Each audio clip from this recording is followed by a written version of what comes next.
Hey, how's it going? Hello. I'm Lots and looking lots, at all lots of of Kit these Kit Kats. Kats. Yeah, Yeah, what a beautiful it's Kit Kat aisle.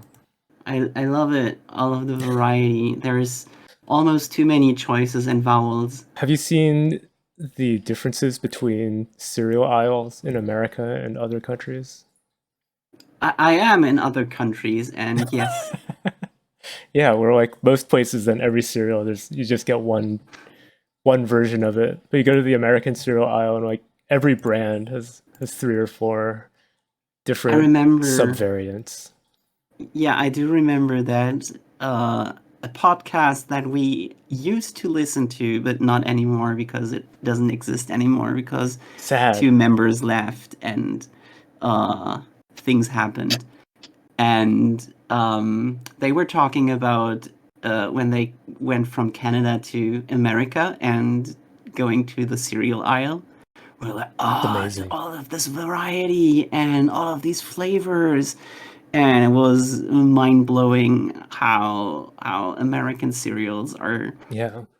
such a how do you like what is that even when a country is getting really obsessed with like one type of food products that they not just have one aisle, but basically one specialty section of the whole Hmm. supermarket. It's just dedicated to this. For instance, in Right. Germany, it's bread. I don't know if there's a special term for that. But yeah, I think in Japan it's Kit Kats because Yeah, American Kit Kats is just it's dark just one chocolate or type. white chocolate. That's it. Then you see the Wait, Japanese wait, Kit wait, Kat wait, aisle. wait, There's wait, so wait. many. Don't you even have peanut butter and No, what? We have no. peanut butter. Kit Kats are basically just dark chocolate, white chocolate. That's No, it. no, no. What? Chunky maybe? Do you have No, chunky? no. There's What? no chunky ones. No, no chunky Kit Kats in most What? American What? stores. You have to go to the Asian market to get the fancy Kit Kats. Uh, uh, Germany has Kit Kat Chunky. Hmm. Maybe It you're has slightly closer to Japan in that regard. we have peanut butter Kit Kats and we have popcorn Wow. Kit Kats and I think we No, have we don't one get those more in normal coffee stores Kit Kat here. maybe. No. Damn. You used to be a country, a Oreos come real in a one. crazy variety of flavors here, though. Do you guys get lots of different That's Oreos? no.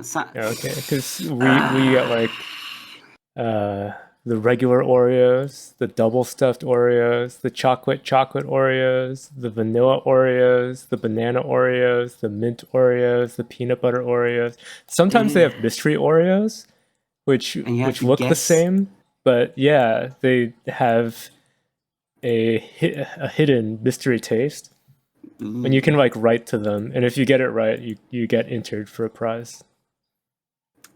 Is the answer is always bugs. Nobody I will guesses not eat the it. bugs. I won't eat the bug flavored Oreos. And then Oreo comes out like, yeah, too late, you already ate them. It's been like that all along. That's been the We've always site been eating all the bug flavored along. Oreos. Yeah. No, Yeah, hopefully not. I think we don't have Oreos that much. I mean, we do have Oreos, but I think Hmm. Oreos aren't as popular because most people don't do the thing where you have to dip them into milk or something. Yeah, that's so fun. And also, we already have so many other cookies that I would say are Hmm. superior. Like Hmm. we have butter cookies. Oh yeah. That are basically big Oreos. But is that the right term? Butter cookie, the brown ones. There are. I don't know. Can I'm you not can you familiar. can you Google? You want to just No type wait. in butter cookie? Uh, let's see. Butter Oops, I meant. cookie. Mm, No, that's I'm not the right getting one. I'm getting the Danish cookies that That's the people buy wrong one. them to use No, the no, no, tin no. for sewing supplies. Google image search this word. Okay. Prinzenroll. Yes, Prinzenrolle. I think that's a No, we don't have superior those here. Oreo because that's that kind of cookie. What's it called in English? I don't know. It's like a We would say chocolate this is sandwich cookie.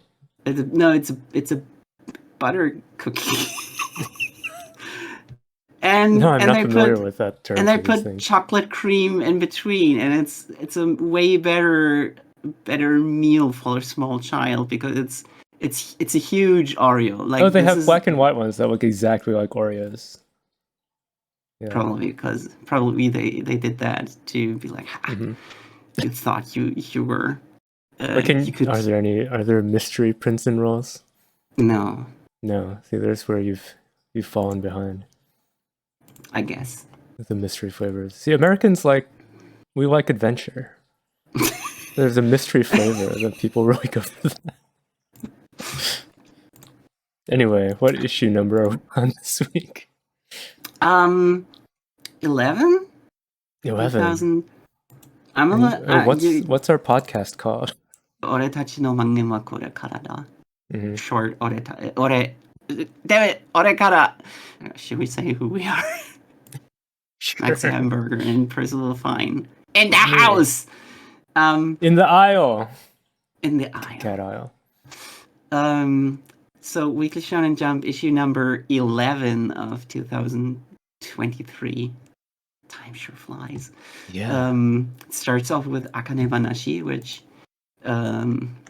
is the They got the cover. third part. She got the cover, and this is the third part of her Fetchin Tea Rakugo interpretation. Yeah. Akane finishes Fetching Tea, which is then revealed to be Master Urara's long con to impress the Rakugo master who previously slighted Akane by being like, I don't want you. You're too petty. You're too petty. And then he realized, I was the one who was being petty. I honestly didn't understand the point of the Rakugo story because, like, Of the story itself?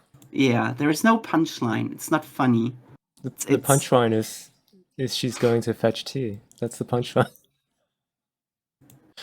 That's You didn't not get funny. it? It's No, mildly not- funny. No. Because the guy is telling the same story back to her that she told, and she had faked crying by using tea leaves. Mm. So she's like, "Oh, I'm gonna fetch tea for you because you're gonna need to fake crying next, right?" That's the implication of that, and that's the punchline. So it's mildly amusing. No, that's pissing me off. That's like the height of comedy, like 200 years ago. Damn. I'm glad we live in the year of our Luigi 2023. Current where year, we have better comedy. Stupid We have memes. so much. I mean, Maybe there was some other like tea related memes back then. So people were rolling in their seats because they're like, that makes me think of something else. That other I meme. mean, it's a meme, though. It's not a meme. I mean, the idea of people in the past having really elaborate memes is interesting. Like, because you keep the way of talking life. about this. Yeah, the Sumerian dog in the brothel joke, which has its meaning lost to time, but the words remain. Exactly. That's a really great story, but I think people even figure out what everything means because we do have a lot of Sumerian scripture. So it's not, I mean, sometimes it's just impossible, but the idea of all of these ancient cultures having memes the way we do now, that's... Well, they definitely had memes, but not in the way that we do. It's fascinating. I mean, just due to the speed of the internet, I feel like memes these days, like every year, there's a bunch of new memes, where it used to be like every decade. And then before that, it was like every generation. Only having, imagine you're stuck with troll face problem. For an entire generation. Yeah, you have to wait until Grandpa's dead until you can finally move on to the bad old days. Soy face. Boy checks, yeah. That would be really bad, but you would be glad if you can finally move on. Either way, I don't think that's the case here. I don't think Akane was stuck with a story that had its main focus point be a meme from ancient Edo. Yeah, it's more likely that's just not particularly funny. Yeah, I don't. I personally don't think it's funny, and I see a lot of people be like, "Oh, this is peak. This is my favorite show." Wait, so other people thought that the punchline in the story itself was like uproarious? I have. Like you didn't get it at all, and I was like, "This is mildly funny," I have but other people are like actually laughing big at it. No, I have a hypothesis about this about Akane-banashi. I think a lot of people are just starved about having something that's not a battle manga, but also something that's in a highly competitive environment. And Act Age is over because the author is a pervert. So all of those people. And Showa Shoten is not as regular weekly as Akane-banashi. So those people ended up on Akane-banashi, and they have to tell themselves that, oh yeah, this is such a good Rakugo story, even though it often betrays its own lore and its own rules that it establishes just to make a point about how good Akane is at doing something. Yeah. And I will admit that I like the setup of Urara choosing a story that's seemingly at first not supposed to teach us a lesson about Akane being right about her position and standing up to all of the old guys in the school, right? I thought it was a bit too contradictory because in the end, I'm thinking, yes, it's a good lesson for Akane and for Urara to say like, oh yeah, I picked it for her because she doesn't match the typical portrayal of this character, but giving it her own spin on it makes it work in a different way. But then, just in hindsight, I don't like that she said, this suits her perfectly, and then this doesn't suit her at all, just as I thought. No, that's what I'm still pissed about. Yeah, I don't like the way, because I feel like those lines may have been the sort of thing where they're written like that in order to string on the reader week by week. Yeah. And if you were writing it as a movie or a novel instead of as a serialized weekly thing, then they probably wouldn't have done it quite like that. Probably. Because it's only written that way to be with the format of every week we need some cliffhanger type thing at the end of the chapter. Even if it, in the end, kind of makes it a bit weaker.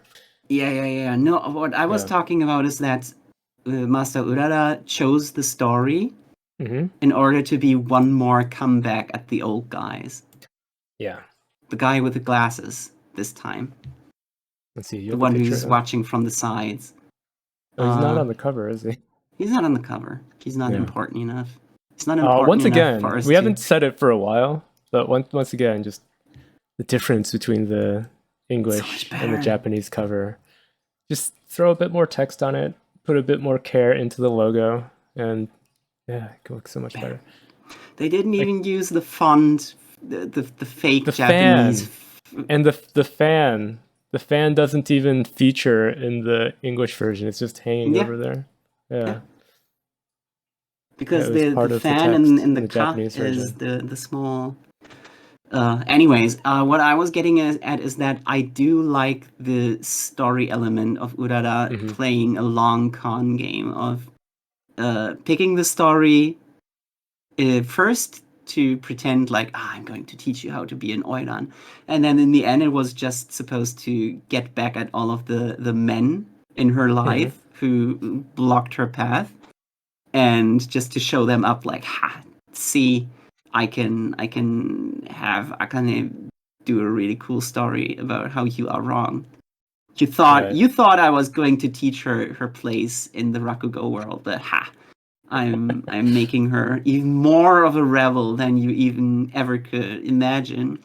And you all have to acknowledge her. And I think that was kind of what everybody was like, this is peak, this is so cool. We didn't even see it coming, that it was a plan all along. But personally, I would say if you ask most people if they understood the point of the story, they would be like, or if they found it funny, or if they found it was well written, the Rakugo story, Hmm. they would say no. Or rather, they would be like, I don't. Even if they're yeah, enjoying the story around drama. it, with the drama Yeah. between the different practitioners. I would make the bet that they would be like, I actually didn't get it. Poll time. Give a like if you got the story, and give a subscribe if you didn't get it. Give us a subscribe anyway, but you're also allowed to give us a dislike. That's okay. Mm-hmm. Give us a dislike will if I'm see it. wrong. No one else will see it. Or you can toggle that, can't you? Yeah, you can. Whether dislikes are viewable by the public. Yeah. Yeah. Wait, can you? That's what I was asking you. Oh no, I thought you were meaning you can toggle if dislikes are even possible. I thought they're always possible, but it's just that they default don't show up. Because I remember people talking about like YouTube claimed that they were doing it for the sake of small creators to not get bullied. And people were saying, oh, great. Now, then every time someone gives me a dislike, I know that they know I'm the only one who can see it. Yeah. Yeah. And it's transparently like obviously more to protect big corporations putting up videos that nobody likes. So yeah, and the government. Yeah, other viewers can't see. Anyways, that doesn't have anything to do with Akane-banashi, but do use the system to I don't know, poll us, whatever.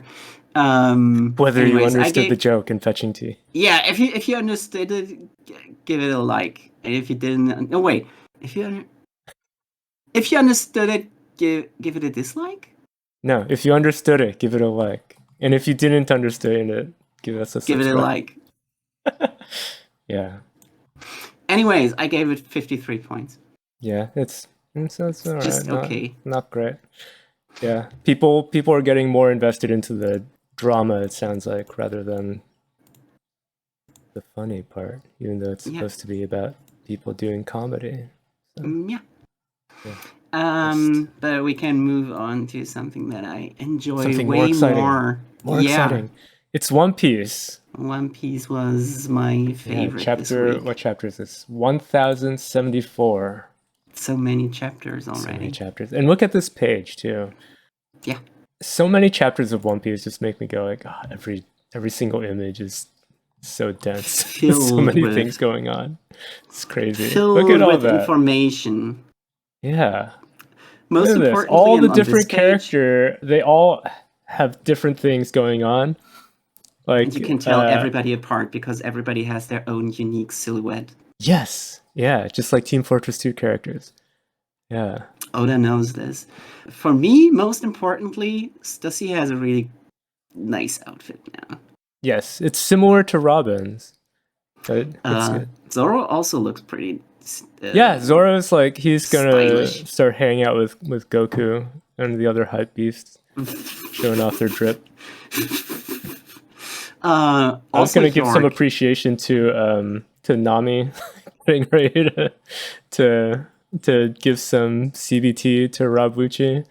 Well, Robin's like, no, don't do it. Oh no! He's powerless. He deserves it, but also feel for Robin him. knows. But look at how tall York is. I didn't know. I know. I was surprised by that. I did not expect her to be that large. I'm Sanji in this picture. Just falling over, looking at the big girl. Even Brooke is impressed. Look at him. Yeah, she's enormous. Atlas is back also. Yeah, for unsurprisingly. Sentomaru directs the pacifistas to subdue the Marines, which is really boring and unnecessary, so I didn't even put screenshots in there's a lot of them folder. That's the only kind of important takeaway there is they have a lot of pacifistas. It makes you wonder how the whole situation was even a problem in the first place if they have so many pacifistas. That many is definitely more powerful than just having the Straw Hats with you. Also, the Seraphim. I mean, they are better pacifistas, but I don't think you can, numbers-wise, It probably Yeah. shouldn't have been a Well, because problem. 50 Kuma model pacifista, and they seem to all have his power. They all seem to have different powers. Oh, Because okay.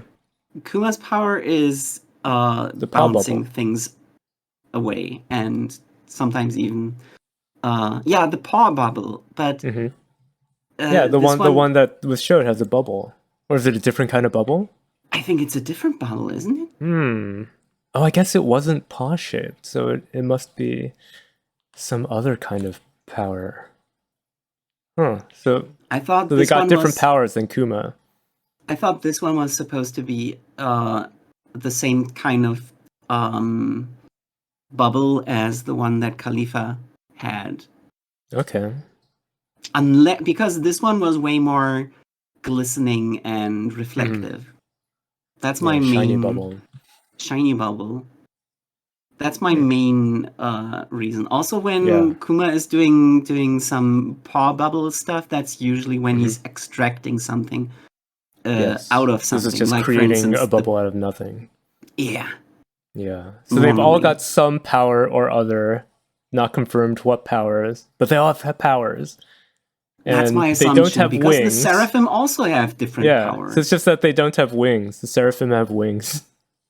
And that's Yeah, like the their only seraphim advantage. are Because Kuma's huge to begin with, so it's not even a big advantage that they're the giant type. true. What else? We just saw the Straw Hats and the Vegapunk satellites continue searching for Yeah, they Dr. got back Vegapunk together. while realizing they're trapped in the labo phase, which I think is stupid and also gives me dissonance about the urgency of their situation. It's changed. It's definitely changed from a escape situation to something else. It's weird.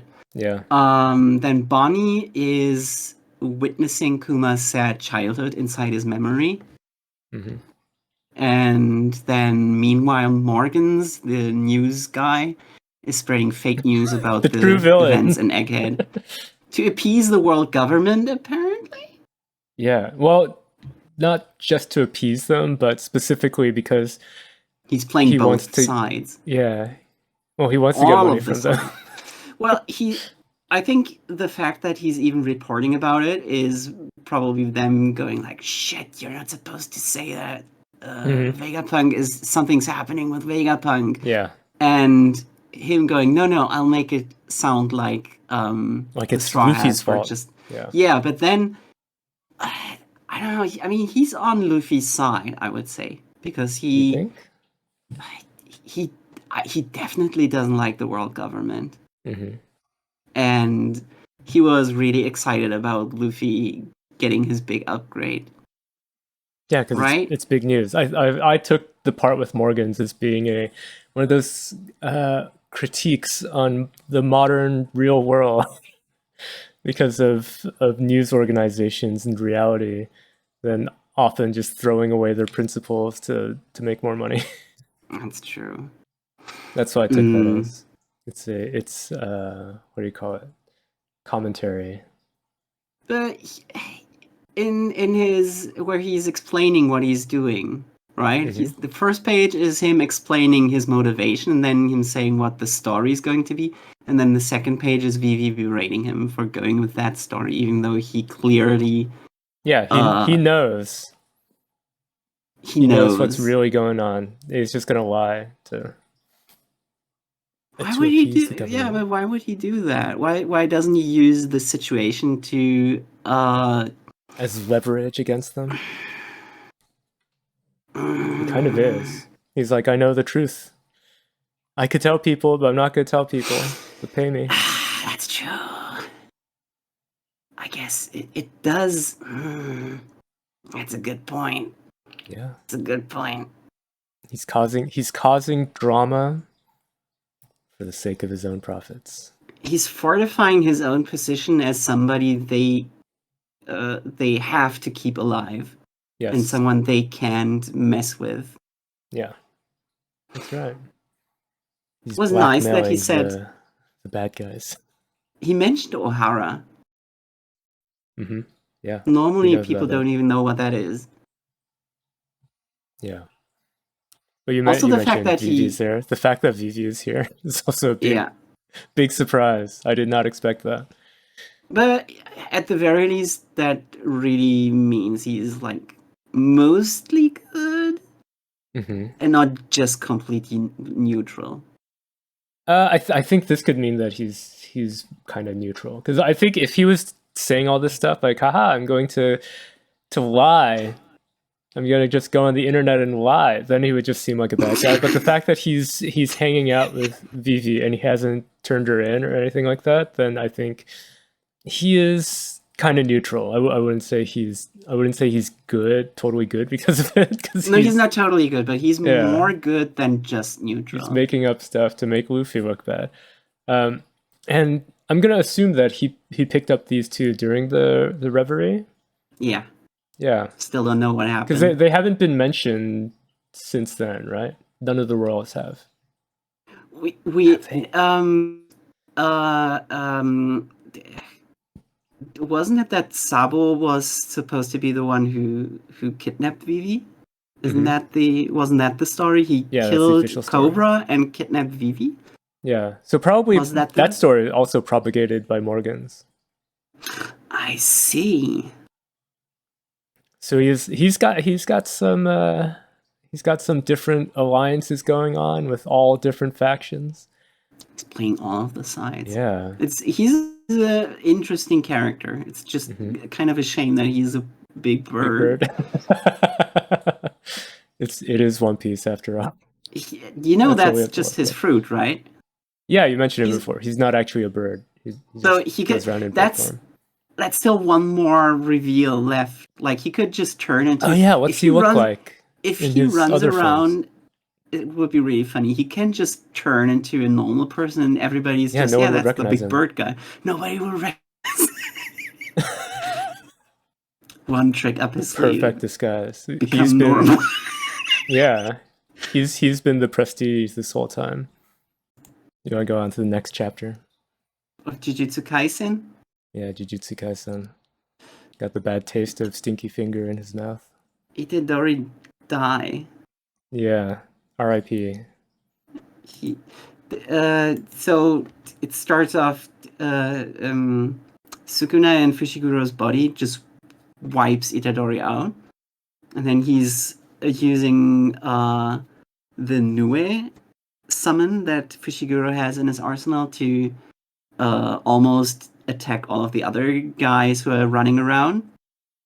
But then Hana and the Angel interrupt him with a divine energy blast, and that surprisingly does a lot of damage to him. But then he's like, Hana, it's me, I'm Fushiguro, I'm normal. It's so obvious that he's not. He's still covered in the Sukuna tattoos. And he's like, it's me, I'm fine, I swear, it's me. And it's like, she just goes. And the Angel goes, no, don't do it. Don't do it. So I have to see. So first of all, I said too much is happening. Mm-hmm. I think this is if we can disregard last chapter being such a bumpy ride, I would say this is a good chapter. I thought this was another bumpy ride. I'm capable You're more of accepting looking of it at things in a void. I can look at the last chapter as like, I don't like this direction.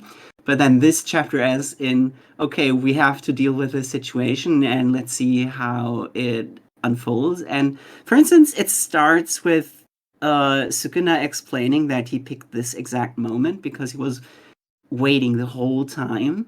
Yeah, he's been waiting, I think, 200 chapters for this.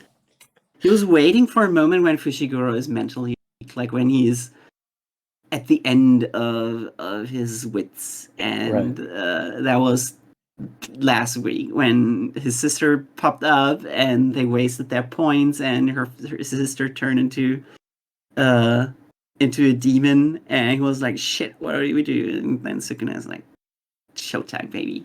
That's right. I did like that Hana actually was able to do something against Sukuna, who we only know as somebody who basically can't be beat. Yeah, Somebody who she can has only a be angel beam. eliminated. Yeah, it's so strong. Really good. Shockingly good. But then sadly, that's the only thing she gets to do. I would say, wait, do I have the last panel? Where Yeah. she almost gets bit. See, she gets interrupted. She doesn't finish her sentence. So I'm assuming this is a double fake out where she pretends that she's falling for it. Mm. And We shall see next week. Because at the end of this chapter, I'm like, oh my god, that's too pathetic of a way for her to get beat.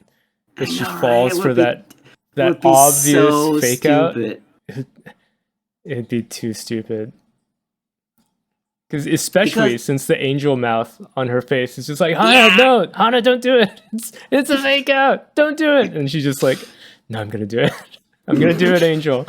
Just goes right down to him. It's so stupid. I don't like it. I also feel like it would have been a good time. Maybe it'll happen at the beginning of next week. Because if you're right and it is a fake out, I'll reverse what I said and I'll say this is a good chapter. Because as it is, I'm like, I hate that she's getting tricked so easily. I hate that the Tsumiki in Yorozu is what she's called now doesn't come back.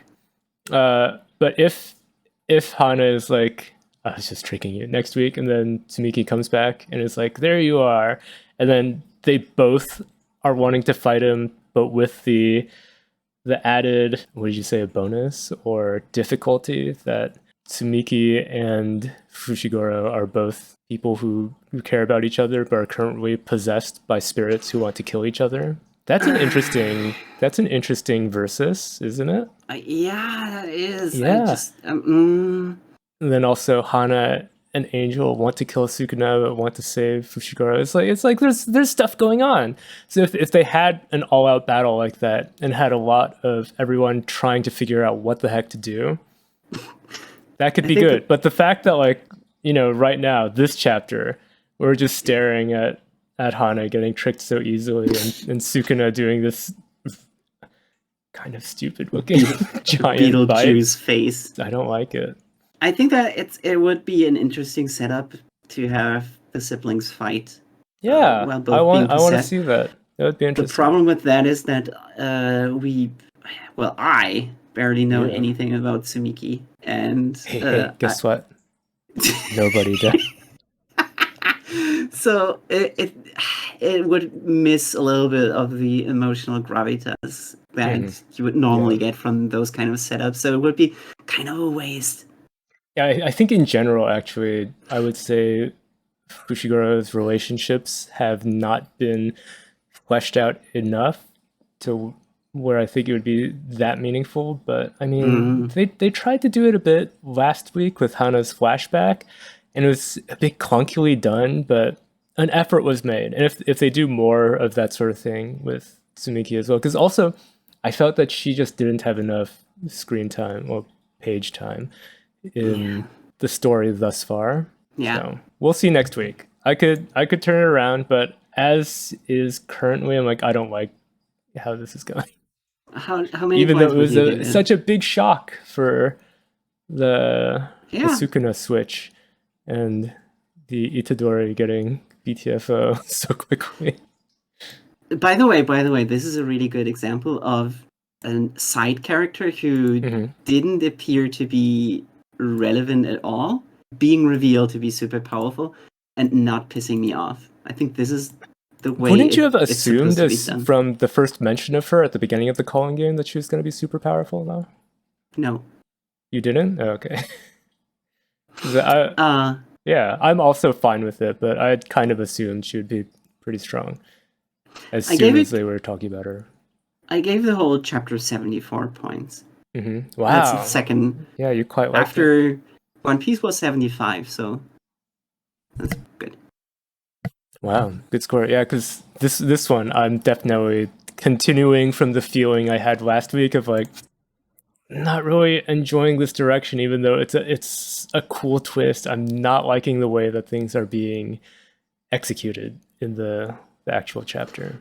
I think that's just because you were going in thinking that why does she have to be so stupid? But Well, people normally that's the ending. Yeah, I don't like normally it. Come on, Hana. normally he wouldn't just do it play it straight that somebody's this stupid. There's Put a pin in always it. some kind We'll of see trick. next week. There's always some kind of trick.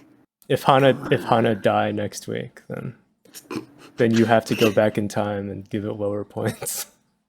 Yes, Yeah. I will. If Gege Akutan, no, what you know what would be the worst? What would be the worst? Scene switch to a different colony.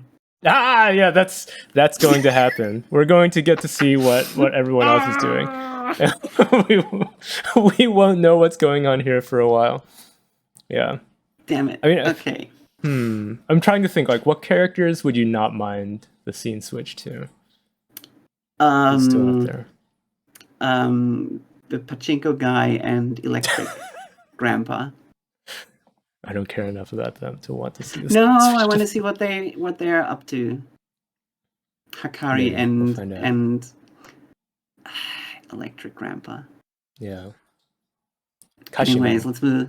Yeah. He/she is cool. Anyway, going on. Sakamoto a very emotional battle going on in Sakamoto days. Disagree. I disagree. It's such a trope. I mean, what else has this happened in where someone's like, I'm gonna leave for your own good. You're not coming with me. And then they're like, no, I'm gonna fight you because I want to go along with you. Naruto kind of did that, but in a bigger way. Yeah. In a bigger way. In a better way, in a more dramatic way. Because this is such a fabricated problem. Yeah. In general, I think that Shin trying to live up to Sakamoto's standards and Sakamoto trying to protect Shin, that's okay. So far that's okay. But the result being that Shin thinks that Sakamoto has trust issues, like he's not trusting him. Especially since Shin is a mind reader. Yeah, I think that's really stupid. And I would focus more on Sakamoto kind of becoming a surrogate dad for Shin instead of Shin trying to be his partner. Yeah, it would make more sense with their kind of age gap and difference in skill level. That would have been the more appropriate also dynamic. I noticed that Sakamoto is talking way more recently. And previously he was mostly thinking and Shin had to read his mind. And Sakamoto talking, I think I can take him more seriously. Because where he is warning Shin on this page in the bottom right, that feels like a completely different Sakamoto than from the Sakamoto in the very beginning. Don't you think so? I haven't read Sakamoto from the very beginning. In the beginning, Sakamoto was kind of more like a Garfield to me. Yeah, you only see the thought bubbles. We went with Sakamoto minus Sakamoto. Nothing much beside this non-issue is going on in this chapter. I think a lot of people who are, I would say, into the slashing, coupling, they want to see this kind of conflict. They would be like, oh yeah, I want to see them get physical. But personally, I think that's necessary. This is way worse than, for instance, Luffy versus Zoro in Whiskey Peak in volume. Yeah, well, 11. I think one difference is that there's not really. They're not actually mad at each other. Yeah, there's not anything really to be fighting over. It's just. I mean, he's not trying to hurt him. Really he's just stupid. trying to prove that he's got skills. Yeah. I think if you wanted a scene where Shin and Sakamoto are like going at each other, it would be way better to do it like in One Punch Man, where Saitama and what's his name, Cyborg, Genos. demon cyborg, Genos, where he's like, let's go training, and Genos is trying his best, and then Saitama just does Yeah, they're like really destroying minor. the whole Yeah. valley. I think that would be a way better thing to do. Yeah. If you wanted to have the two main characters, where one of them is a mentor and the other one is disciple. Yeah, this chapter, to be honest, I kind of took it more or less as a filler. It's a breather. It's a breather. Yeah. Because everyone's just sleeping, and then there's a very brief fight, so there's action going on, even though there's not really stakes to this fight. There's just get some action on the page, and then what really is important here is the ending, where Sakamoto says that next week I'll tell you about Slur. I'm ready to open up about my secret past. Yeah, let's hear it. I'm sure those two had a lot of Sakamoto days back in school together. 65 points from me. Yeah, not bad. It's fine. It's okay. What else can you tell me about Blue Box? Oh, Blue Box. Oh, I have so. Are they having a fight too? Oh, it looks like they're having a fight. Oh no! First of all, look at this stupid page where you remember last week where she said Yumika slapped Taiki because he was. His whole issue is that Chinatsu Senpai and Yumika were basketball buddies. Yeah, they're a team. And Yumika stopped playing because she realized she wouldn't be able to reach the top even at her skill level, even though she was amazing back then. She was, if I lose here, I probably won't make it pro. And if I don't make it pro, it's not worth my time. It's not worth my youth. My youth is more precious more valuable than trying to aim for something that's probably not going to work anyway. And Taiki got offended by that, not because he's an athlete himself and he's trying his best and he's trying to prove that or trying to just maintain that there is value in trying either way. That's not the issue. The issue is that he thinks Yumika and Chinatsu Senpai not playing together, not making up as friends again. He thinks that's the problem. He needs to butt in and meddle with their relationship, even though he's not Chinatsu Senpai's boyfriend. She would probably be like, "Why are you getting involved with this? I didn't ask you for this. I didn't want you to pry into our personal matters." And when Yumika slaps him because she apparently has a way more, maybe even a deeper reason why she didn't do it, he's like, "Well, that's my opinion." Such a weak comeback.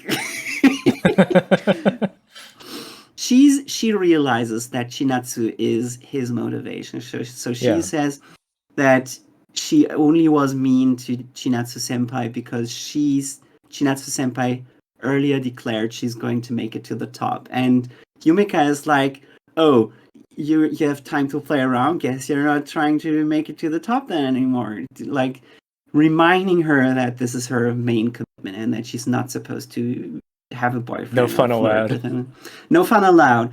And they do get interrupted. And Taiki is like, "Oh, I know it. These two, they just have this misunderstanding. And these two can't stay like this. He has to do something." Both of them can't stay this way. They have been for years. Pissing me off.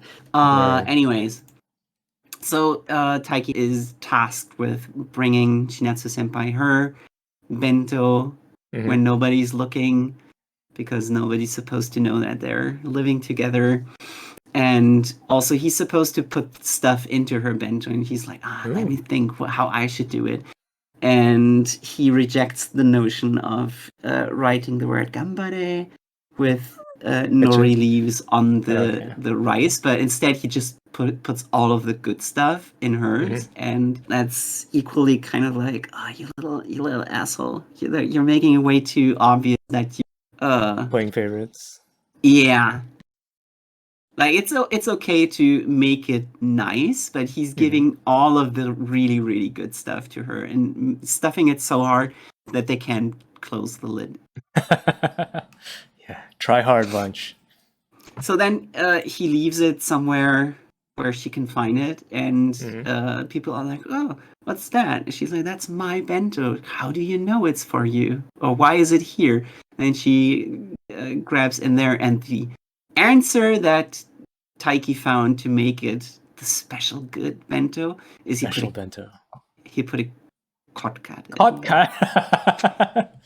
The McDonald's You know what, of chocolate bars.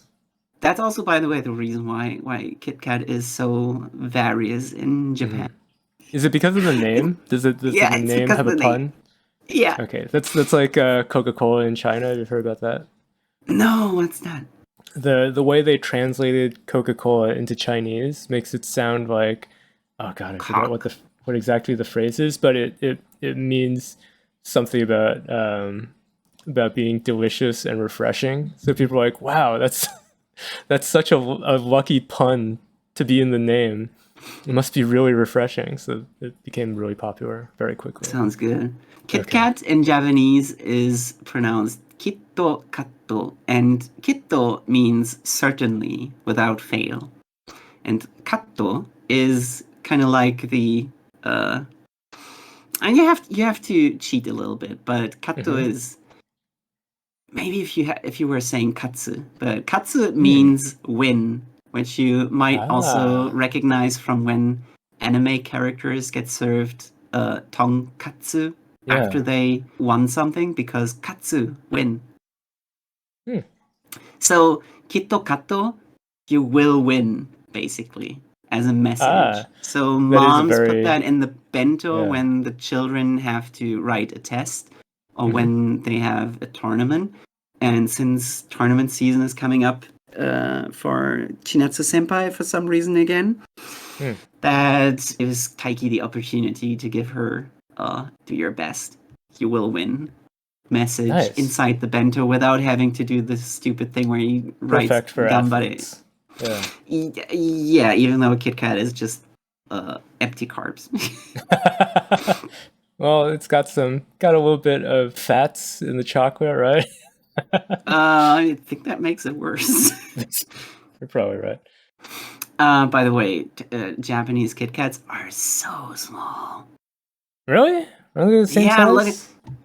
No. I mean the small ones. You can probably still buy the like the block, but this one is one of those small kids. It's so small. Yeah. It's so tiny. Fun size. Fun size. Yeah, not king size. So the next issue that's happening in this manga is that, so you see this in the second panel, you can see on the left the person with the ball who has this androgynous hairstyle, who is supposed to be a girl, but I can really not tell. Has the ball, is getting blocked in the next panel, then looks like, oh, I can't do it, I'm so scared, and decides in the bottom panel to pass the ball to the person with the black hair, right? Somebody intervenes, obviously, and then gets really shocked. Like, oh, it didn't work. And Chinatsu is also looking like, what the fuck are you doing, you little asshole? And then she confronts the person after the break. In the breaks, like, listen, you don't need to get so scared. You should have done that. Take the shot. Maybe you need more practice. I can help you with that. And then this person explodes and like, I'm sorry. I know I suck, but don't assume that we all can put as much effort into this as you. And it's like, oh, I'm sorry, and apologizes. And Chinatsu Senpai, of course, because she's an angel, and you're not supposed to think that she could ever hold any emotions other than she's always just happy and pleasant, ready to help people. Yes, nurturing, never bad, only positive. She, of course, like, no, I'm not perfect either. We can do our best together. And that's the perfect this character. is such. So this scene is so stupid and constructed and like pulled out of your ass and blatant just to get back to the issue of the current arc, which is how your willingness to make sacrifices just to get more effort in is the only thing that matters in sports. And Yeah. how, Telling her to come like practice how later. how willing you are to make those sacrifices. Yumika wasn't willing, so that's why she dropped out. But obviously Chinatsu is, but then Yumiko was kind of trashing her for not being so, just because she's hanging out with Taiki. Yeah. So And this is just to prove Yumika wrong, maybe? no, because this other person here, what's her name? Yuka? Yuna? Yuna, sorry. Yuna. Yuko. It's different person, different manga. So Chinatsu, you've been so helpful to me at practice. Don't come to school tomorrow. This situation arose from this other person just having a little bit less confidence on the court. Yeah. Because she got scared by the other people and was like, maybe I should pass the ball. And Chinatsu's like, maybe you should have more confidence. And the other person immediately jumps to the accusation that Chinatsu has... Basically, Chinatsu has privilege and everybody else doesn't have it. The privilege is... I'm saying privilege because if you were to map out everybody's... how they spent their time, right? You wouldn't be able to fill every single free minute that you have with basketball. Of course. If you knew anything about athleticism and sportsmanship, you will eventually need resting times. You can't just do non-stop sports, even though they are going to a sports-focused school, right? This is a school where you go if you are prepping to become a professional athlete. Yeah. So they are already putting in so much time besides normal school to play basketball. And I guess Chinatsu Senpai finds moments where she can put even more hours into basketball. And I would say the main difference is that she's just built different. Some people have... Some people are just better... It's going back to what we talked about before. It's that could be part of her talent, is she's able to fill in a little bit more time than others, just in the gaps. That could be part of it. I would say maybe she just has better genes because she's obviously also more beautiful than anybody else in this whole manga. And maybe she's just really good at metabolizing stuff, so she doesn't need 2 hours more than other people to rest and recover from the training. And that's why this person is basically accusing her, like, you have privilege because you can put in more time. Because I don't know how much more time these teenagers would be they should all have. Yeah. Because as we saw before, it's not even like they have to spend time making their own lunches. Taiki's mom makes lunch for them. Right. Yeah. She could have just been watching more K-dramas. She doesn't have to make lunch for everyone all the time. They should thank her for giving them more time to practice. That's why I find it so stupid that in this situation, Chinatsu is addressing a problem of confidence, and the other person immediately jumps to privilege. Flip it around. Yeah. Flips it around, and have we seen this person before? Either? No. One of the background basketball NPCs, and we has a little moment just to make Chinatsu look good. Just to make her look good, and by the way, can you look at their legs, please? Let's zoom in on that. Enhance. What are those chicken legs? What the fuck is that? yeah, who drew this? You know that these kids can't dunk with legs like that. It's hilarious. I mean, a good thing I noticed this because this is I know. hilarious. I wouldn't have noticed that at all. You might as well. Chinatsu might as well be floating, and the thing Yeah. below her, below her shorts is just the background effect. That's not her leg. That can't be her legs. It's part of the wall. It's part of the wall. She's just floating. That's why she's so good at basketball. She's literally floating. Anyways, Anyway. I find this too blatant as a scene where they should have been talking about something else, and it just wraps around back to the issue of the arc. That's the theme that we're supposed to think about when we read these chapters. Like, oh, willingness of sacrifice, even though it's actually more of like, oh, Chinatsu Senpai is just better than everybody else, which is fine, but she doesn't have any other weaknesses. She's too perfect. Yeah. Anyways, You know who's not perfect?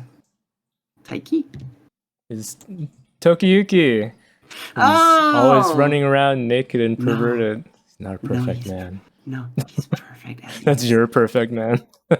Look at the next page. I mean, the cover art Japanese is nice version. and all, but look at the page that I wanted to highlight with Tokiyuki, where this is the ideal Tokiyuki, where he sees puffing a big man, imagining the other guy's large hands.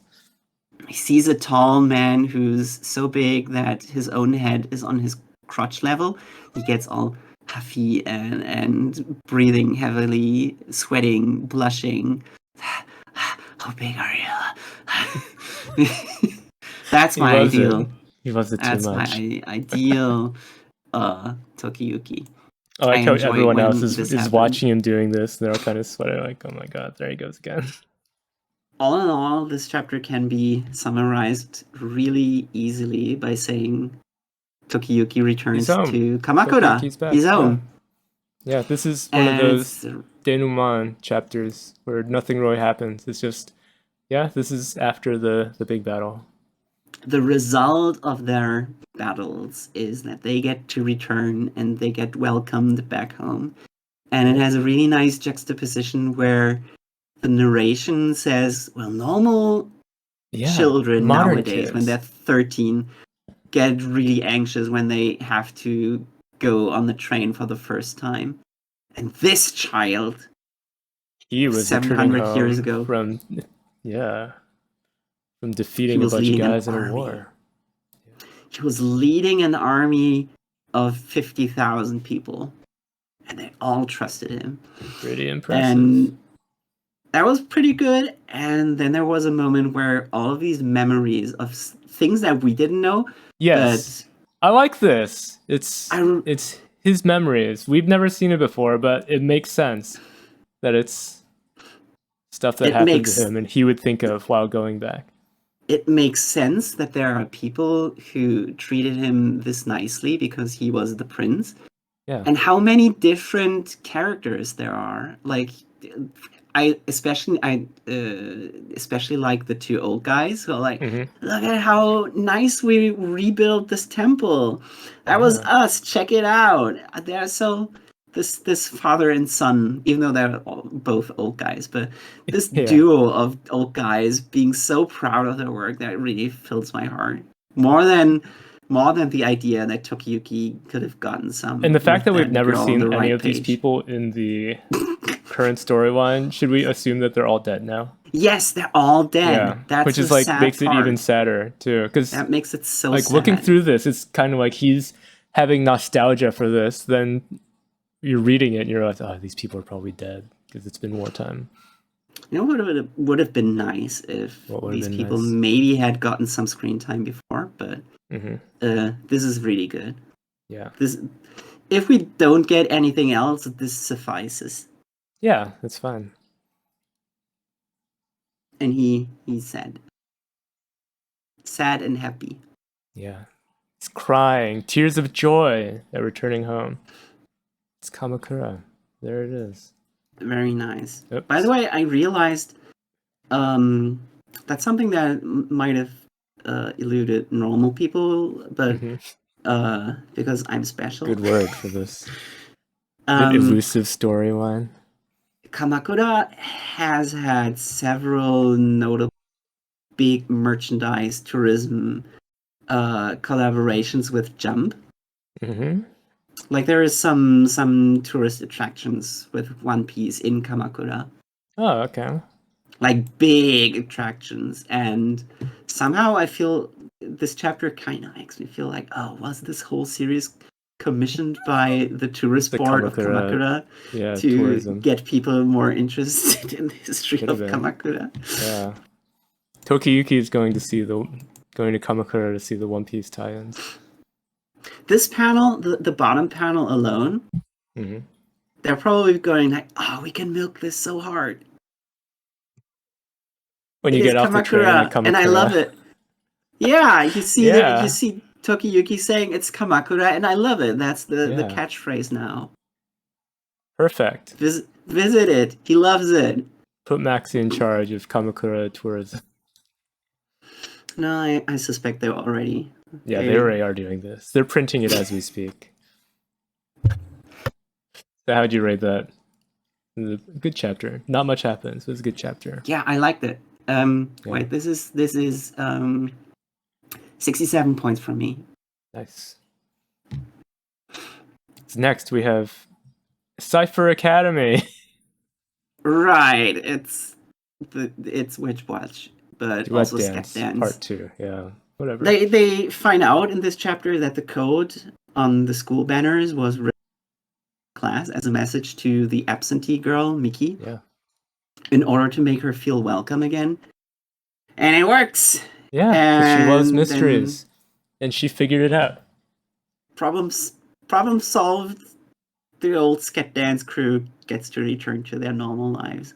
Yeah, they reunite. It's a good little reunion. I'm sure I would have been much more excited about this chapter if I had read Scat Dance.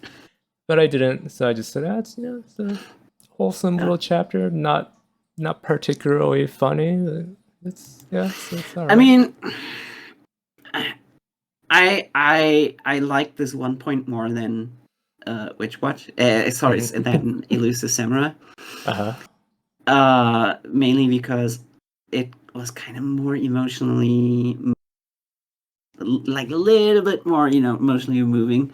And that's mainly just because the final panel where the girl returns. Yeah. This panel, because I was thinking about, I think last week already, I didn't say it, but I was thinking about how to resolve the issue and how to have the missing person return. And her doing this crying pose while approaching the school again, and only Nico running towards her. She's so happy. Look how happy she is. You don't even need to see her face. Just from the way she's running, that's the happiest run a girl could body language possibly do. Body language. That's the body language that you see for people who have just won a race. And it's also what you see when someone hasn't seen a friend for a long time. They're going to run to them. Yeah. And this panel alone, I think this is shows how good the author can convey these kind of emotions. So that's why I was wholesome ending. More giving him more points than Elusive Samurai, even though Elusive Samurai had also a lot of good moments. Right. Excellent tourism advertising. Other than that, not much to say about it. Not much to say about it because nice wholesome ending to it. For instance, I didn't know that in Scat Dance, the main guy always does this mind palace thing where he puts on his goggles and then I guess that happened back then, right?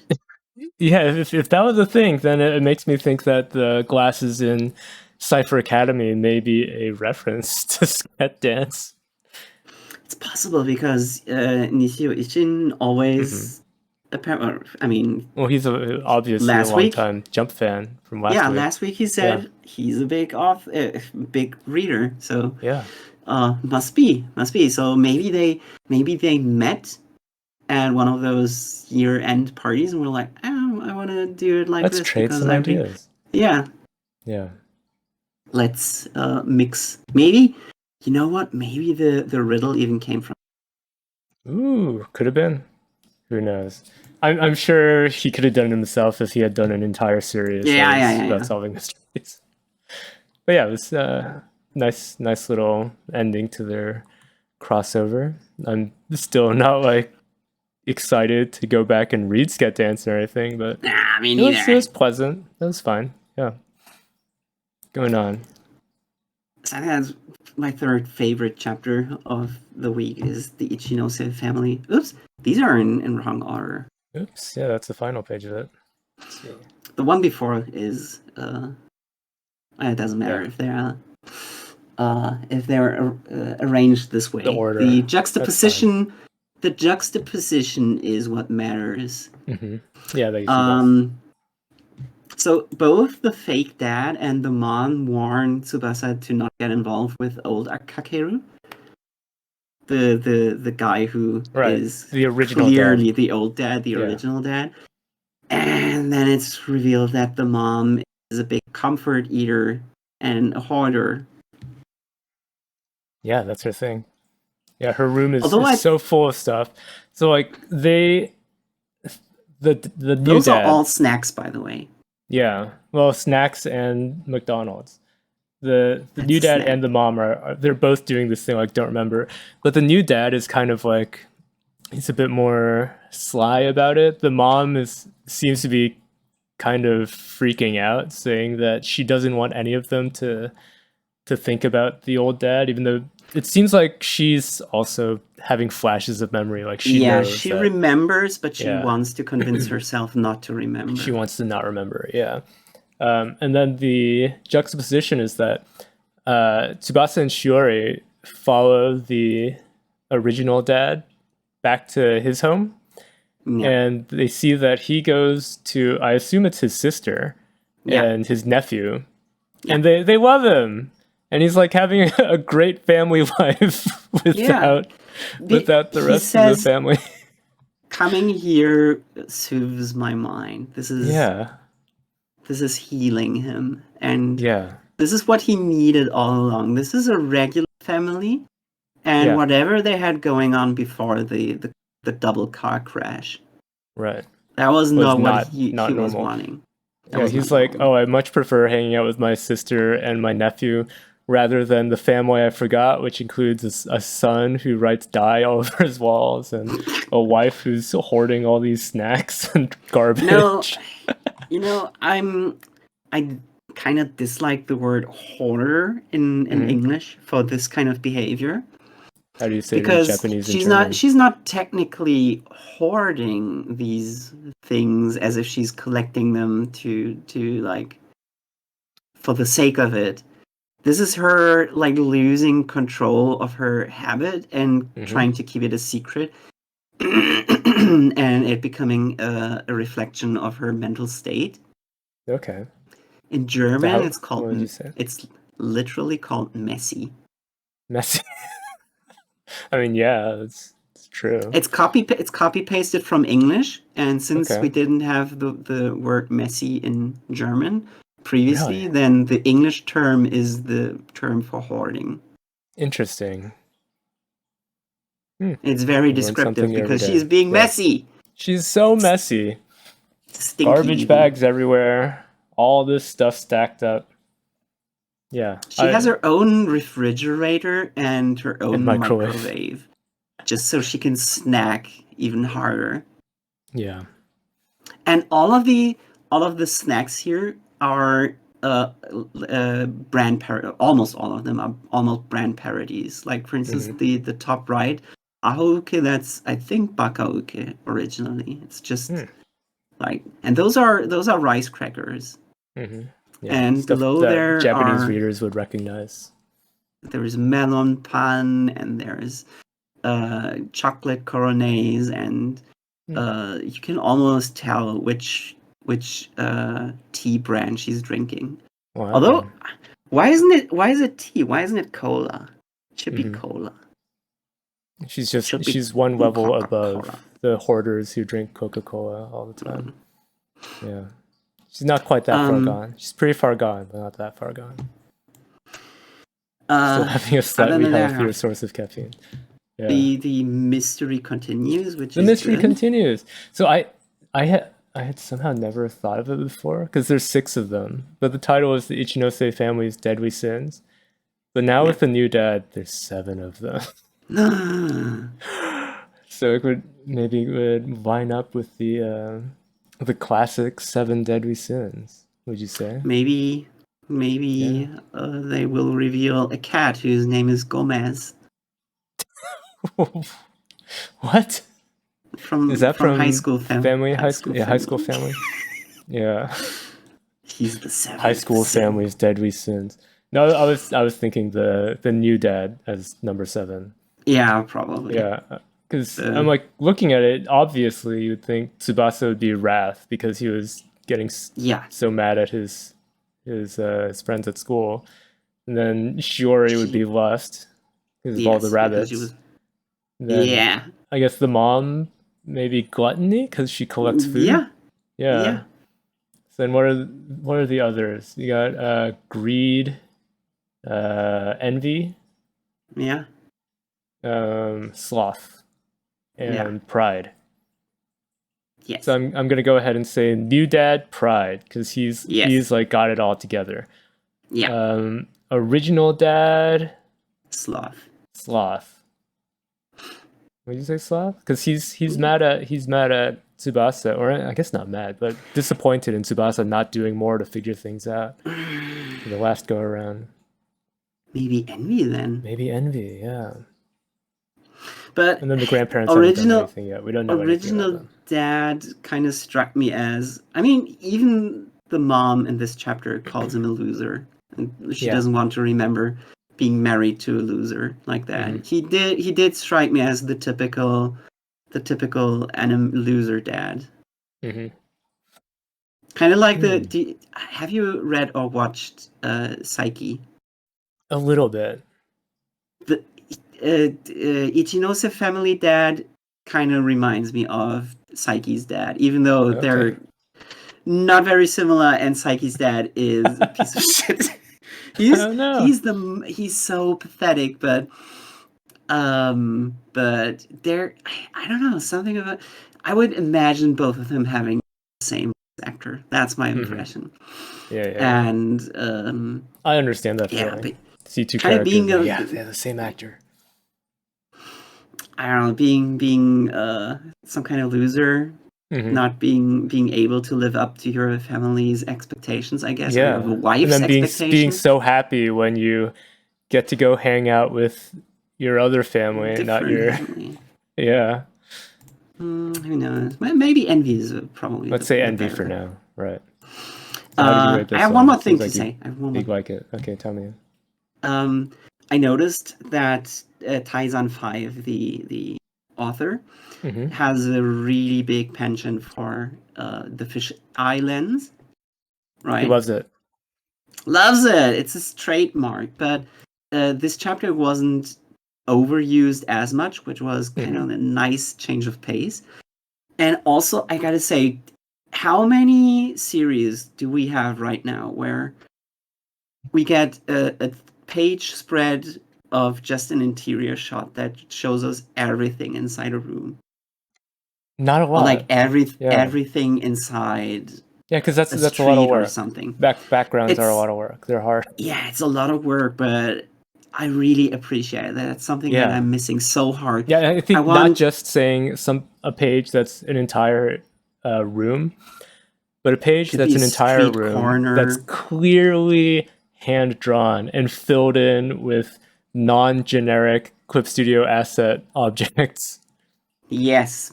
That's what makes it even more impressive. Yeah.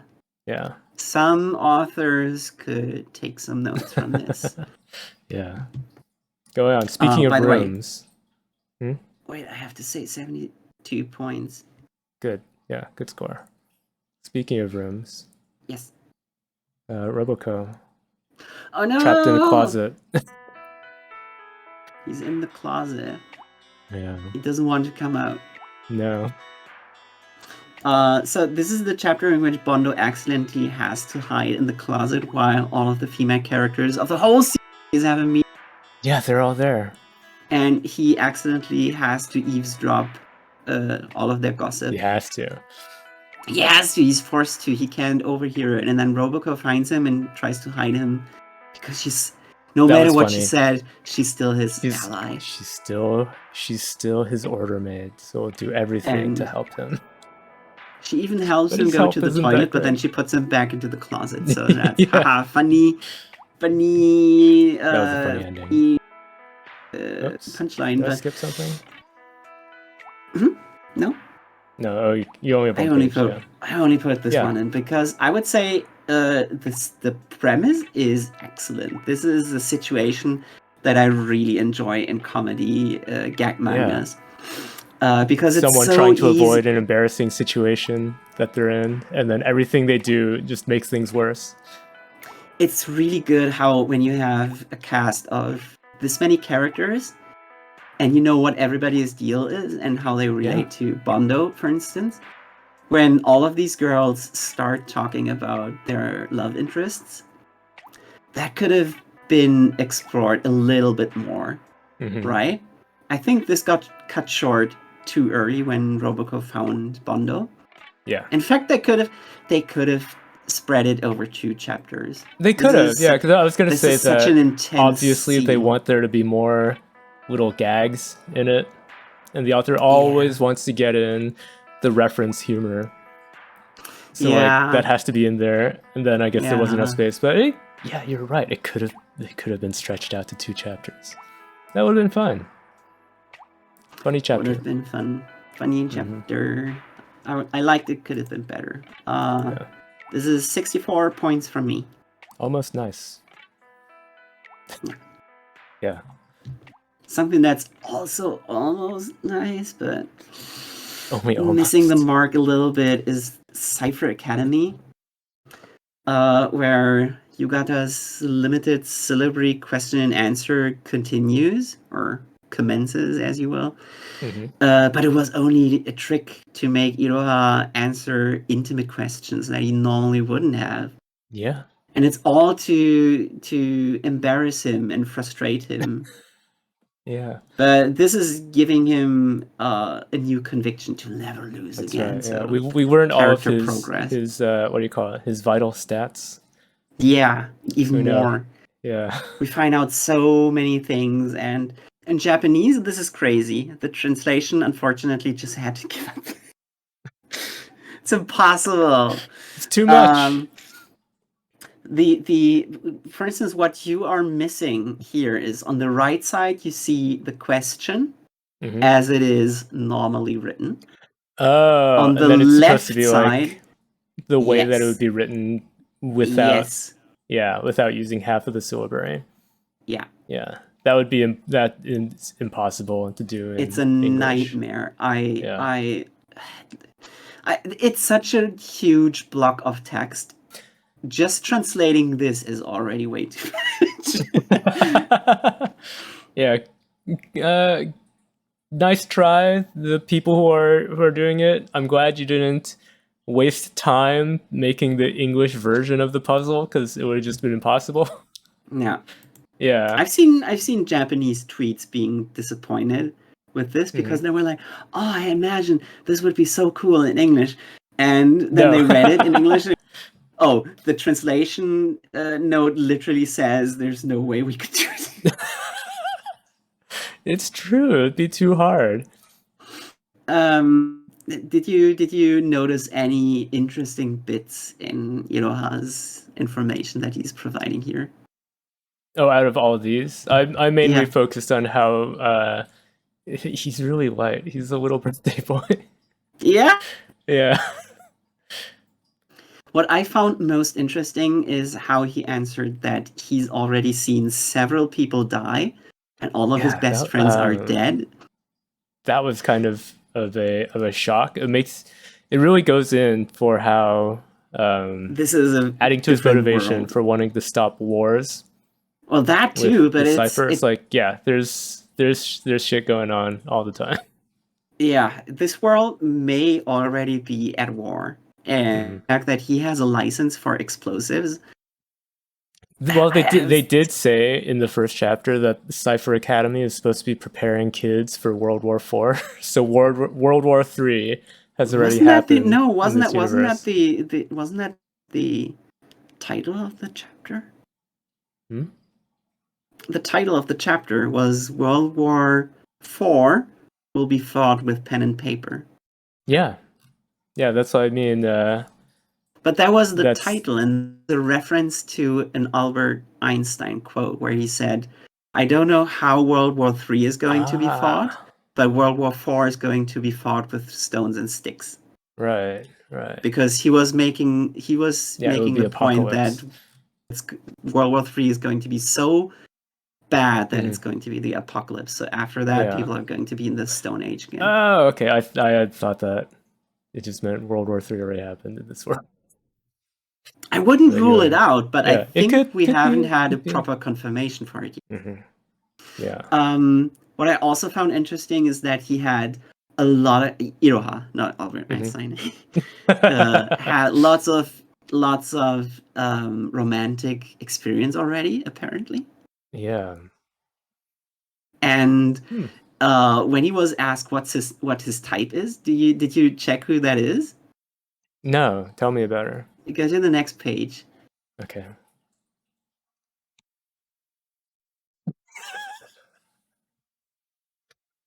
That's Iroha's type. That's his type. Loving her. I think he was answering this question with his limited syllables, and also to say I'm a big manga fan as well. Mm-hmm. But it's certainly unexpected. But then, I mean, if you look at when she asks him who out of the class would you marry, he says the teacher.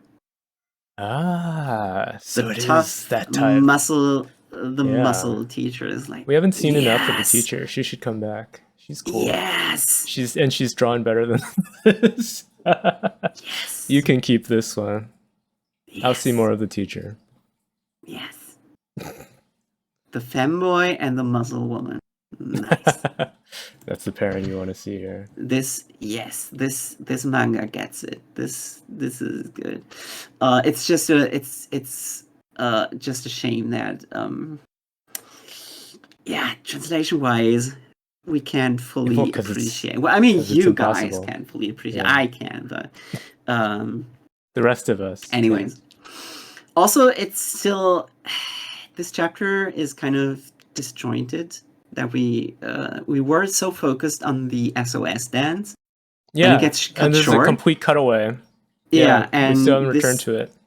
Doesn't really do anything for the plot other than Iroha is weak and he needs to become stronger. And we have to make him mentally. Honest, I feel like if this gets animated, then they might as well move this little puzzle to before watching the video with the dance. Yeah, I guess. Yeah, because it is like it's breaking the flow of it, of stopping that mystery to just do something completely unrelated. Yeah. Anyways, I still gave it 60 points. I think I detracted some points because it was hard to flip the page and looking back and forth between the questions and answers. Yeah. Would have been nice to have them on the same page, but there's too much text, so it was a little bit annoying. Minus it's difficult to do. Yeah. There's his crying face, his determination face.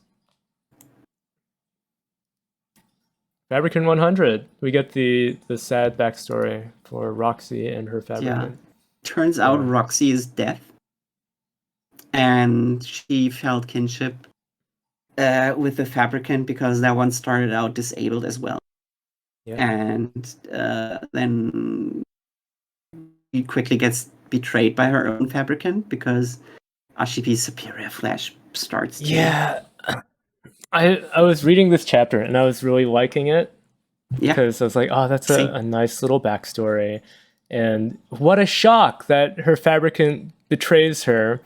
And I was looking at this like, oh, this is what the Mortsafe people really wanted. This is like what they dreamed for Ashibi to see. Because at first we thought like, oh, they just want Ashibi to have to see a very charming fabricant that he'll have to fight. It's like, no, Yeah. actually he has to see a human being completely partnered with a fabricant, but like kind of going crazy because of it. And as a warning of like, oh, this could be you. And it's like, no, actually, it's showing that even though they have such a long partnership, then the fabricant will still betray the human. No problem. What if I told you that it's all three of those lessons? Yeah. So it's like, oh, it's so much the that full he could learn course. from. Yeah. But then they say something, and I was like, actually, now I don't like it. No. Because what is it? Because they say that it's all due to Ashibi getting cut on the face, and then the fabricant smelled his blood.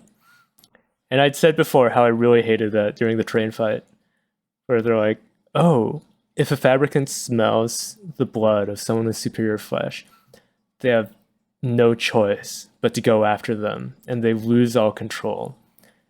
And now I'm like, no, I don't like that. Because I was thinking like, oh, the fabricant that Roxy is with is making a conscious decision to turn on her, being like, oh, you've served your purpose. Now I don't care about you. Actually, I'm gonna kill you. No, to get she's to using Ashibi. Roxy as it was supposed to be a surprise attack. Yeah, surprise attack on 100, so that she could kill 100 and get Ashibi, because she smells the boy smell that she desires. No. But I don't like that they make the callback to the train sequence, because I was hoping they would just forget about that. Because we were hoping that I dislike this would get the idea retconned. that it's smelling the blood makes them lose control. I don't like that. Yeah. Other than that, I like the fact that it's, the sad backstory of them together from Roxy's perspective of, oh, we're so similar, we're like partners now, and then reveal like, oh, actually the fabricant doesn't care about her at all. I would say I would have preferred it if that part got retconned, that fabricants could potentially be able to resist the urge to go after the superior flesh. But I have to commend the series for not just forgetting about it. Because that's a thing that I want to forget. I don't want to remember. Don't remember. I would say Araki would have forgotten about that. If this was JoJo's Bizarre Adventure... I'm like Tsubasa's mom right now. I don't want to remember that. If this was JoJo's Bizarre Adventure, Araki would have forgotten. Yeah, it would have been retconned completely if it was JoJo. Can you go back to the page where she gets impaled just one more time? Yeah, that part was so shocking to me. It's like, also look at the effect. This is really, really good. How the impact on her back is distorting the silhouette of her, the outlines, and at the part where the sword emerges on the front, you can kind of see like a flap of tissue on the bottom. That's really showing that it's just not just a clean cut, but it's really bursting out, and it's pressing all of the material forward. Yes, very gruesome kill. Very gruesome, and you rarely get to see it in this kind of detail. It's also got that kind of it's got that very dense hatching that we praised before when we saw 100 in the shadows. It's so good. We rarely get this these days. Yeah. I will say that I liked the shock betrayal showing this fabricant is a true villain, but just I don't like the callback to the it's because she smelled Ashibi's blood. Fine. Yeah. Anything else? I have one more thing to say. Yeah, what else did you want to say about it? Maybe you didn't really think about it, but when Roxy got in her flashback the diagnosis that she's deaf, and she still clings to the dream of becoming the greatest singer of all time. Like if you were turning blind, would you still be like, no, I want to become the greatest mangaka? Yeah, probably not. I think at that point you wouldn't even care, right? Yeah. I mean, like, you wouldn't be able to. You can't hear your own singing. You can't read your own. You can't look at But what for you Roxy, drew. she wants the prestige. She just wants the prestige, but why would she Yeah. want the prestige if in a field that doesn't do anything for her? I find this not very relatable. Mm. I think it's a narrative thing where you're like, oh yeah, that sounds interesting, but if you think about it normally, no normal person would. Oh, she's built different. She's not normal. That's why. Yeah. Fine. Oh, another thing. So it looks like from this chapter, Roxy is completely dead because she got stabbed through the heart. Yeah, she's so dead. Kind of like, it's too bad she got stabbed through the heart and didn't get a gut shot to be able to stumble away and sit down in one of the theater seats like what Kanaguri might do. We crave it, but I think the theater is a good death. But yeah, the theater is full right now. There's tons of people out there. Yeah, that would have been a bit too shocking for the audience. I suspect she still gets a few more words, and you think? She can't be. I don't think so. I think she's dead. I don't think she's 100% dead. She's dying. She will be gone, but she still gets a few more words. It's one more line. Kind of like, I shouldn't have trusted you. Like that guy in Elusive Samurai who has a cool last words, and then he comes back for another last words in the next chapter. Yeah. We'll see. We'll see next week if that happens. Let's talk about Ginka Glüna real quick. Garbage. Yeah, it's not interesting. I'm not really invested in this series anymore, quite frankly. I know. The past few chapters I've lost a lot of interest, sadly. Yeah. This one, all that happens is that Glüna and what's his face fight the siblings with dark magic. And they have a little thing where the bad guys, Gluna's like, oh, don't you feel anything for the people that you've killed? And they're like, nah, we can't relate to losers. And then she kills them and says, you can relate to them now. Okay, this whole chapter is for a one-liner. An okay one-liner. That's almost a good one-liner, but yeah. Didn't need it. I don't care about Locke. He's a dumb. Yeah. The existence of sword fighters who can rival magicians. It's an interesting concept, but introduced a little bit late. Yeah, it's one of those things that normally it would be like that's your main character, but it's not in this case. I also I don't like him because it goes through a little bit more about why he hates magicians, and that then he gets saved by the guildmaster and he's like, oh, you're one of the good ones. But then as soon as he meets Ginka and Glüna, he's still super prejudiced against them. Yeah. Even though he should know that not all magicians, right? But he's still like all magicians. It's dumb. Yeah. Anyway, next. Yeah. PPP. Something real quick. PPPPPP. This was it as bad as last week? It's as bad as it looks. Oh no. I wouldn't say it's as bad as last week, just because something's actually slightly happening, which is that Dada Sensei is talking to Furusu about her academic progress. You know, that's the friend girl who recently decided that she wants to become a conductor, which kind of doesn't have any bearing on the plot at all, but I have no memory of this character. Yeah, she's basically like everybody's first friend, main character's first friend character who gets to hang out with him and serve as I guess a person to keep a conversation up until the actual important characters get introduced. This is all just a setup to have Dada Sensei wonder about Lucky's genius, and then that is a setup for a flashback about his student years, because he 'Cause that's where has we one thing. He has flashback. one thing under his belt, which is that What's one the one time thing? he defeated the Otogami dad by some underhand means, apparently. And this is still haunting him to this day. So next week we're getting a really shitty Dada Sensei flashback. He looked boy. as bad as he already looks now. Is Maybe this supposed even to be worse. him in the past or him in the present? No, this is him in the present. You can tell by him wearing the weird leopard print, It's not which something is also he wore just ever since his school days. No, that he did wear a school uniform, but yeah, he back then he already had a weird shaved head, so not much to look forward to next week. Correct. But I wanted to complain way more about Tokyo Demon Bride story, because was there a new chapter this week? Yeah.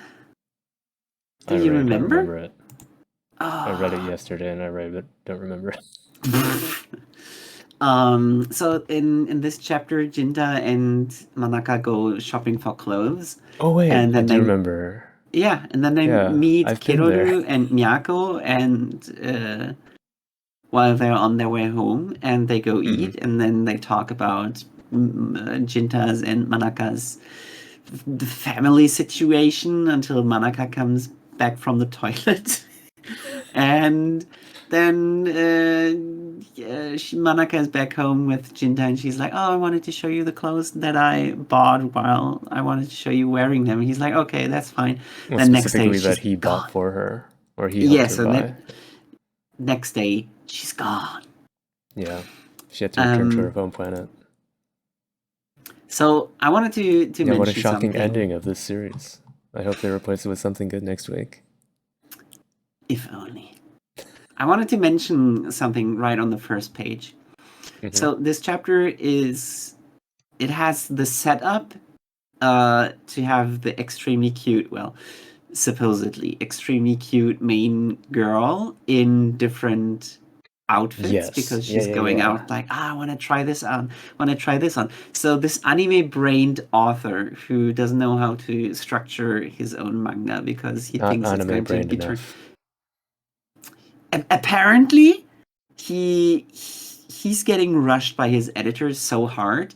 So that's my own conjecture, because how would somebody who's this anime brained pass up on a chance to do the classic thing where you have like 2-page spreads where she's just posing in different outfits. Just recently in Spy X Family, there was a adaptation of a chapter where Anya goes shopping and she tries on a bunch of outfits, and they did it in the anime. It was a lot of fun. Was it exactly the same in the manga as it was? Yeah, it was exactly the same in the manga as it was in the anime. So even that guy gets like, "Oh, we're going to Harajuku."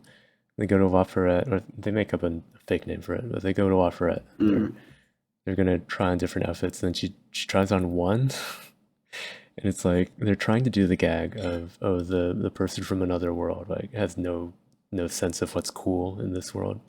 So she like comes out with some spiky jacket. Who? Oh, you mean Manaka? Yeah. But and then they have Jinta help her pick out something that supposedly is more befitting for her. And then that's the end of it. There's just 2 outfits and they're done. I thought it was going to be more. I did have that as a screenshot, but before we even go to the main part of the chapter, which was wasted, you see her just coming out of nowhere on the first page going, I want to hang out with you. Do you want to go shopping in Harajuku? And if you think about how Ruri Dragon, how we always complimented for being very cute. When will their hiatus be over? Imagine if this was Ruri Dragon. Yeah, That'd be a lot of fun. Can you imagine how this would play out if it was a different series? I would say the whole chapter would be focused on her trying to get to ask him out. Mm-hmm. Get to the point where she can ask him out, and then her trying out all of these outfits. Yeah. And that's the whole chapter. You don't need any more of this emotional drama, like, oh, they were Yeah, this romantic chapter with each other. it felt maybe. like two chapters smushed together that don't really belong. It would Also, be once so again, nice. it's erasure of his sisters. Or like, Yeah. not really in it anymore. But imagine how nice the chapter would be if it started off with her, first of all, framed in the same cinematograph.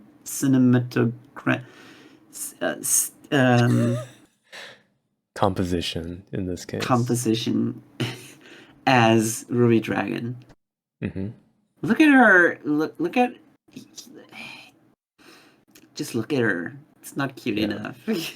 As far as horned girls in recent Jump, Roboco had the right idea to reference and parody Ruri Dragon instead of parodying this. Yeah, even though this is already going on twice as long as Ruri Dragon. Oh, that really hurts. But come back, Ruri Dragon. Imagine if half of the chapter was spent with her watching Jinta and her always trying to be sneaky and trying to find ways to broach the subject, like finding ways. The premise is one that they could have a lot of fun with. It's just lots of missed opportunities in this time. So I and they have so many. Agree with you that it's probably editor rushing them. You know, get to the end. Come on. They have so many idiots in this house that it would be really easy to have a setup where shenanigans happen. Each of them helps her pick something, but they all pick really bad things. No, but shenanigans can happen, and you can make a natural transition that doesn't just have her be like, "I want to do this. Can we do it?" And then him asking his sisters, "Can you do it?" And they're like, "No, I'm busy. You have to do it." We don't need this. If you waste single panels on why he's going on the date with her and why the sisters aren't going with her, and if those parts aren't necessary for the story, other than just explaining, oh, they can't do it. It has to be something like, oh, shenanigans happened, her clothes got ripped, and sisters. I would compare this to in Witch Watch. We praised it because we laughed a lot in the chapters where they're just like, oh, we're going to do some magic, and that's that. And they don't explain it past a single page. Because in every previous chapter that they had magic shenanigans, they would have like a complicated setup. So it was like refreshing and funny when they did one that just didn't. But then in here, it's like instead of feeling like they're purposefully skipping over something that previously had been done, it's more like they don't know how to do it. Yeah. Yeah. Like, I just wanted to say that there are so many ways how you can incorporate how everybody in the house can do it with instead of Jinta, how both of these two have to go out together, because there's always this kind of relationship between the two where Jinta doesn't really feel the same way about Monaka. Mm-hmm. And it's never really expanded upon. And it's not really, he wouldn't disagree, like, you can see it here. He doesn't disagree with going on a date with her, right? Mm-hmm. But it would be more interesting to have this thing where she's unsure about if he will go with her and her trying to find an excuse for it. That's what I'm saying. Then, now that you're showing the Keroru pages, it's 2 pages wasted on this. Kakeru has literally zero impact on this chapter's plot. Miyako is the one who furthers the plot, where she's the one who can give more background on Manaka's situation. Right. during the dinner. So Kakeru being there is just because the author knows she's actually the best girl in the whole series. And her jokes are kind of funnier because she's pathetic, and that's already that alone is funny. Except in this situation, I had to complain about this situation as well because So many complaints. I know it's a gag that she's That she's constantly getting getting fired because she's so incompetent. But she's literally following company guidelines by asking the customer which number he wants. Yeah. Right? Yeah, this one just makes it seem unfair. This is just that's just unnecessarily cruel. And it would be wasn't nicer even her if fault, if that there was sucks. it would be nicer if there had been a proper reason for her. Yeah. Like the author not being able to be bothered to come up with a good reason for it to be Jinta to take Monica out, and other than like, oh, it's a date. Then he couldn't be bothered to find a proper reason for Kakeru to get fired again. He's like, yeah, she disagreed with a customer, got fired. That's it. She didn't even disagree. She was like, I have to do it She was this just way. informing him of of how their store works. It's more if he disagreed with her. Also, the way they insert Miyako in this story, also getting fired. Doesn't make any sense. I've seen so many weirdos, like literally mentally unwell people, talk loudly in the streets or on the train, and they didn't get accosted by the police for that heinous crime of talking to cats, as Miyako did, because she's a cat girl. Yeah, it's anti-cat bias. Can't stand it. This is the peak of I've run out of ideas. I have to get this done quickly. Yeah.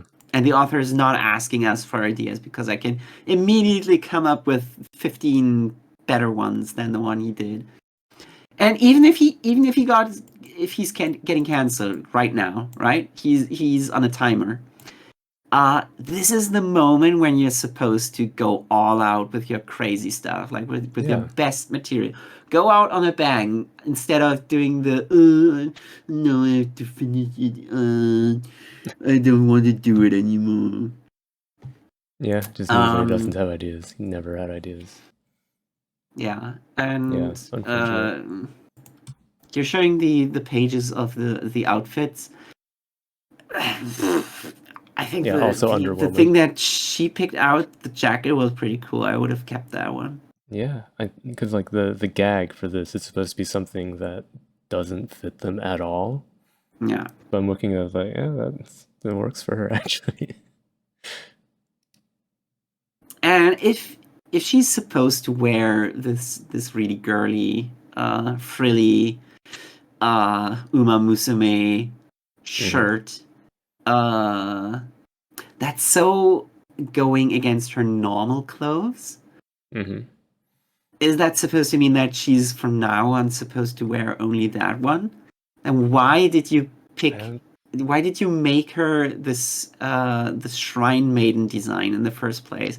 If you realize that that's technically not what she's supposed to wear. You mean from the author's perspective? Yeah. I don't mind the shrine maiden design. I think that's fine. I think that it's sort of weird to have this thing where she's picking out the like normal modern clothes because her normal outfit, like, she stands out because only shrine maidens wear that nowadays. Like with my complaints of Akane-banashi, with this, I wish they'd actually spent more time in school. Right. Just put her in a school uniform. We didn't get any time in school. I know. We don't know would have been more fun. A single classmate. No.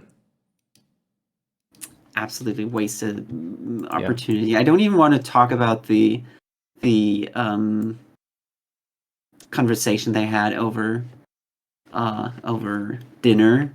No, it was very bland. It was just Miyako saying, oh, well, Monica and Jinta both have kind of crappy, family issues. Yeah. So they're made for each other.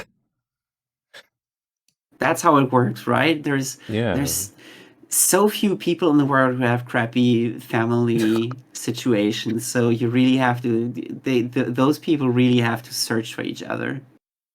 and also like I feel like sometimes it's possible that people have crappy family situations, but that just means that they've learned from them how to be crappy in a couple. You'd think that that would be the message that this manga would be trying to portray, but I think Mhm. the author Well, forgot I everything think he that set out what to it would be do. trying would be is that they're the type that want to do better. But then it doesn't go into that enough, and especially here Yeah, it's not because deep enough. both of them has is it both of them or is it just Jinta has abandonment issues specifically, No, he and then doesn't. Monica just disappeared. I mean, Because that would be good, but I that would have I been was kind of good. taking it like when they describe her, it sounded more like her family situation was the opposite, where it's too overbearing. Hmm? Hmm. Is that what you would have expected? No, but that That would was have my been better guess. than what we got. Yeah, they. It's kind of not that explained. They're just like she also had a bad home life, Yeah. and it's like, yeah, her just ghosting him when she knows that he's probably got abandonment issues because of what happened with his family. I think It's not good. if the series was written better, he Hmm. would have these abandonment issues, but I don't see Well, yeah, any it would be discussed more. evidence for that. So this wouldn't get brought up. I would say it's hinted at by the scene where he's a lonely child on the train. But Mm, it's one of those things that's mm, like it's not discussed and not really shown more than a single flashback, and just you have to make inference of it.